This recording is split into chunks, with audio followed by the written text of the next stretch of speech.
Will you help me make some sandwiches, Silky? Said Moonface. We thought we'd have a picnic dinner up here. Let's see, how many are there of us? 6 children and 4 others, counted Joe. 10. You'll have to make about 100 sandwiches. It's a pity the land of goodies isn't here, said Moonface. We could go up and take what we want and bring it down. Got any Google buns or pop biscuits, Silky dear? I've got some pop biscuits in my basket somewhere, said Silky. Did Jack and Jill know them? They didn't, and they did enjoy them.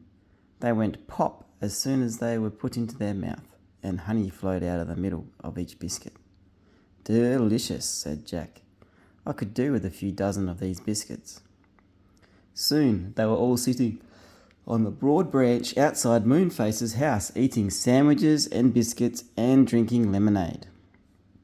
There was as much lemonade as anyone liked, because in a most friendly manner, the Faraway tree suddenly began to grow ripe lemons on the branches round about. All Moonface had to do was pick them, cut them in half, and squeeze them into a jug, and then he added water, sugar, and the children drank lemonade. This is marvellous tree, said Connie, leaning back happily. Simply marvellous. You are clever, Moonface, to make such lovely lemonade. Dear me, Connie seems to be believing in the tree at last, said Joe. Do you, Connie? Yes, I do, said Connie. I can't help it. I didn't like that spider adventure, but this is lovely, sitting here eating these delicious sandwiches and pop biscuits and drinking lemonade from lemons growing on the tree. She shook the branch she was leaning on. Some ripe lemons fell off. They went bumping down the tree. There came a yell from below.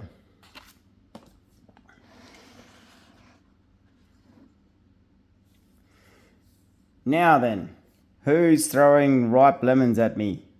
I should like to know. One's got in my wash tub. Any more of that and I'll come up and spank the thrower. There, said Moonface to Connie. See what you've done? Shaken down heaps of juicy lemons on Dame Washalot. She'll be after you if you're not careful. Ooh, said Connie in alarm. She called down the tree. I'm sorry, Dame Washalot. It was quite an accident. Connie's getting some manners, said Joe to Bessie. Any more pop biscuits? Have another saucepan. Mother's very well, thank you, said Saucepan. I said, have another, said Joe. You haven't asked him to sell you a saucepan, said Bessie. Ask him about a saucepan for Mother. Have you got a saucepan that would do for our mother? Asked Joe. It was a nice little saucepan to boil milk. Oiled silk, said Saucepan. No, my mother doesn't wear oiled silk. Why would she? She wears black and a red shawl and a red belt and bonnet with... Can't we get away from Saucepan's mother? Groaned Joe. I never even knew he had one. I wonder where she lives. Saucepan heard this. She lives in the land of Dame Slap, she said. She's her cook. She needs lots of saucepans because she has to cook meals for all the children at her school. Gracious, said Bessie, remembering. We've been to Dame Slap's land. We flew there once in an aeroplane and we had an awful time because Dame Slap put us into her school. Does your mother really live there? Said Joe. Do you ever go to see her? Oh yes, when I can, said Saucepan. I believe Dame Slap's land is coming next week. I'd like you all to meet my dear old mother. She will give you a most wonderful tea. There was silence. No one wanted to be mixed up with Dame Slap again. She was a most unpleasant person. Well, said Saucepan, looking around. I didn't hear anyone say, thank you very much. We'd love to know your mother. Well, you see, it's a bit awkward, said Moonface. You see, your mother being cook to Dame Slap, I suppose you are trying to say that my dear old mother isn't good enough for you to meet, said Saucepan unexpectedly and looking terribly hurt and cross. All right, If you won't know my mother, you shan't know me." And to everyone's alarm, he got up and walked straight up the branch into the cloud and disappeared into the land of nursery rhyme. Everybody yelled after him, "Saucepan, we'd love to meet your mother, but we don't like Dame Slap. Saucepan, come back." But Saucepan either didn't want to or wouldn't hear. "You go fetch him back," said Joe to Jack and Jill. So up they went after him. But they soon came back. "I can't see him anywhere," they said. "He isn't to be found. I expect he is hiding himself away in a temper. He'll be back soon." But Saucepan didn't come back. "We'll have to go home," said Joe at last. "Let us know when Saucepan comes back. Moonface, tell him we would love to meet his old mother. And it's all a mistake. All the same, I hope he doesn't want us to go to Dame Slap's land. I shouldn't like that at all."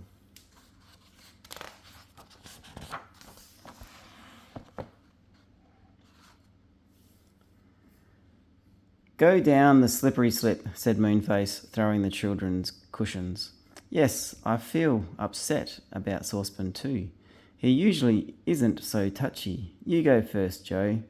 Joe sat on his cushion and gave himself a push, and down he went, whizzing around and around the slippery slip, right to the bottom of the tree. He shot out the trapdoor and landed on a tuft of moss. He got up hurriedly, knowing that Connie was coming down just behind him. Soon all four were at the foot of the tree. The squirrel collected the cushions and disappeared with them. Joe linked arms with the girls, and they turned towards home. "Well, that was quite an adventure," said Joe. "I guess you don't want to meet Miss Muffet's spider again, Connie." "No, I don't," said Connie.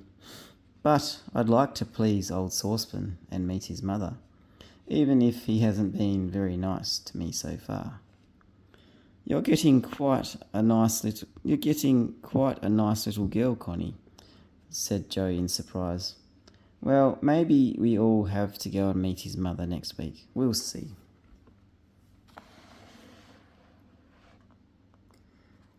For a few days, the children did not hear anything from their friends in the Faraway tree. "I wonder if old Saucepan calmed down a bit and went back to Moonface's," said Joe on the 5th or 6th day. There came a knock on the door. Joe opened it. Outside was a red squirrel, and he had a note in his paw. "For you all," he said, and gave it to Joe. There's an answer, please." Joe slit the envelope and read the note aloud. "Dear everybody, when are you coming to see us again? Old Saucepan came back yesterday from the land of nursery rhyme. He had been staying with Polly Put the Kettle On. He gave her a new kettle, and she could stay with her in return. He is still upset because he says we don't want to meet his dear old mother. He won't speak to any of us. He is living with the owl and has made up a lot of rude songs about us. Will you come and see if you can put things right? He might listen to you. He won't take any notice of me or Silky or what's its name. So do come. Love from Moonface." "Well," said Joe, putting the note back in the envelope. "Funny old Saucepan. Who would have thought he'd be so touchy? Why, I'd love to meet his mother. She must be a dear old thing. It's only that she's Dame Slap's cook. And if we go and see her, Dame Slap might catch us again," said Bessie. "We had an awful time with her last time."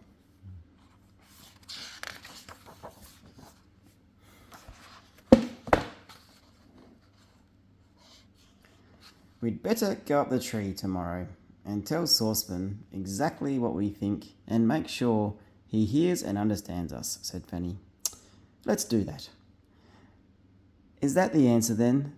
asked the red squirrel politely. "Yes, that's the answer," said Joe. "We'll be up the tree tomorrow, and we'll try and put things right. Tell Moonface that." The squirrel bounded off. The children looked after him. "What a dependable little fellow that squirrel is," said Joe. "Well, we must go to the tree tomorrow, no doubt about that. Coming too, Connie?" "Oh, yes," said Connie, beginning to feel excited again. "Of course I'd love to." So the next day, off to the faraway tree went the 4 children. We'll climb up, said Joe, because if Saucepan is living up in the Owl's home, it's only just a little way past the angry pixies, and we can call for him there.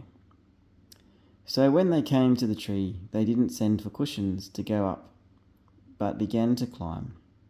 The tree was growing black currants, ripe and juicy. It was fun to pick them and bite into them, feeling the rich, sweet juice squirt out. All of them had black mouths as they climbed. They all came to the angry pixies, and Connie kept well away from the window this time. But his door was open and he was out. A small field mouse was busy scrubbing the floor, and another was shaking the mats. A bit of spring cleaning going on, said Joe as they passed. I suppose the angry pixie's gone out for the day to get away from it. Soon they'll come to the Owl's home. They peeped cautiously at the window. Saucepan was there, polishing his kettles at top speed, making them shine brightly. He was singing one of his silly songs. 2 spankings for Connie, 2 smackings for Joe, 2 scoldings for Bessie, hi tiddly ho, 2 drubbings for Moonface, 2 snubbings for Fan, 2 slappings for Silky, for one from the old saucepan man. Gracious! He must still be in a very bad temper, said Bessie, quite hurt, and fancy talking about slapping Silky. He's always been so fond of her. Do you think we'd better stop and talk to him now or not, said Joe. Not, said Fanny at once. He'll only be rude and horrid. Let's go up to Moonface and Silky and see what they suggest. So up the tree they went, leaving behind the cross old saucepan man polishing his kettles hard.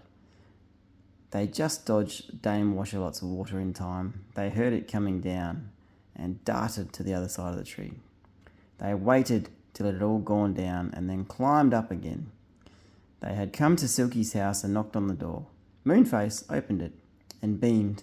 Hello! So have you come, all right? Come along in. I was just going to have a cup of cocoa with Silky. They all crowded into Silky's dear little tree house and sat down. Silky poured them out cups of cocoa and handed out some new pop biscuits. How Connie loved the pop they made and the honey that flowed out of the middle. She sat enjoying her lunch and listening to the others talking. Saucepan is really awful, said Silky. He sings rude songs about us all day long. Yes, we heard the song, said Joe. Not very kind of him, is it? What can we do about it? Will he listen to us? Do you think if we go back and talk nicely to him? I don't know, said Moonface, doubtfully. Well, Silky and I went down to him last night to beg him to be sensible and to be friends. He sang his songs at us and did his clashing, clanging dance. He frightened everybody in the tree, and Dame Washalot sent a message to us saying that if the noise went on, she would empty 20 washpubs down at once and drown us all. We can't let Saucepan go on like this, said Bessie. How can we put him into good temper and make him ashamed of himself? I know, said Connie unexpectedly. Let's go down and take presents from us to his mother. Then he will be so pleased that he will be nice again. Everyone stared at Connie. Well, if that isn't a splendid idea, said Silky. Why didn't we think of it before? Saucepan will be thrilled. Yes, really, Connie, that's a fine idea, said Bessie, and Connie went red with pleasure. The others ticked her off so much that it was very pleasant to be praised for a change. Connie's getting quite nice, Fanny said to Silky and Moonface. Now she's not an only child, but has to live with us. She's different, not so silly and selfish. You'll get to like her soon. It's a good idea to take presents to Saucepan for his mother, said Moonface. We'll do that. It's the one thing that will make him smile and beam. What shall we take?